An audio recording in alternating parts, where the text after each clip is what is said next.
If I had to briefly summarize the lesson of today's agenda item on Ukraine, I would say that even Europe's own rules no longer matter. Brussels is prepared to break every existing rule just to drag the entire European continent into war.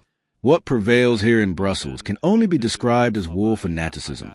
In practice, Brussels and a few other European capitals have decided that the European people will pay for the functioning of the Ukrainian state, the arming of the Ukrainian army, and the wars.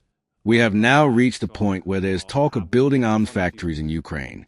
This is delicately referred to here as an investment in the Ukrainian military industry, which is supposedly the best investment in Europe's security. But this is obviously a nonsensical assessment. The people in Brussels want us to relocate the European Union's military training mission to Ukraine. This is a risk of escalation that would put Hungary and the Hungarian people in grave danger. Therefore, Hungary has not agreed to this, of course, and will not agree in the future to the European Union conducting a military training mission on Ukrainian territory. There is very serious intent and pressure to do so, but we have resisted this to this day.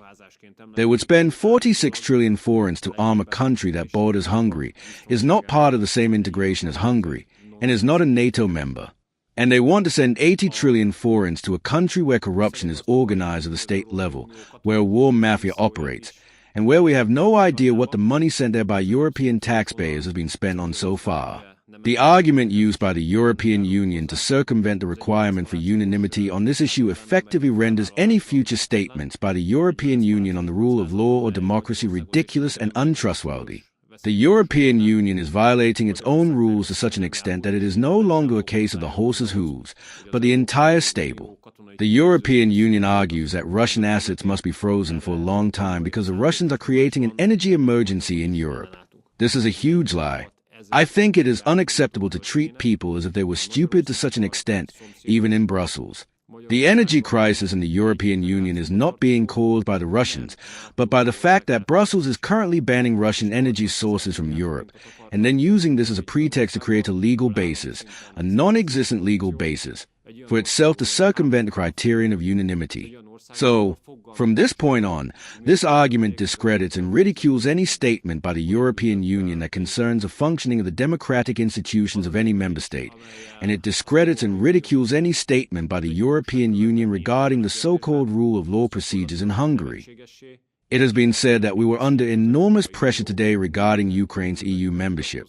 I would like to make it clear that we Hungarians do not regard EU membership as a security guarantee for Ukrainians, but as a threat of war for Europe.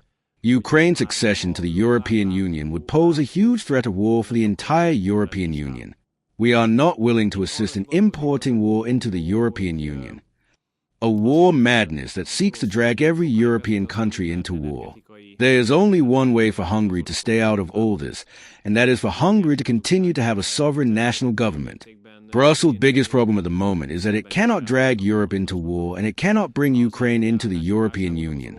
And they cannot do so because we, the sovereign national Hungarian government, are currently preventing them from doing so.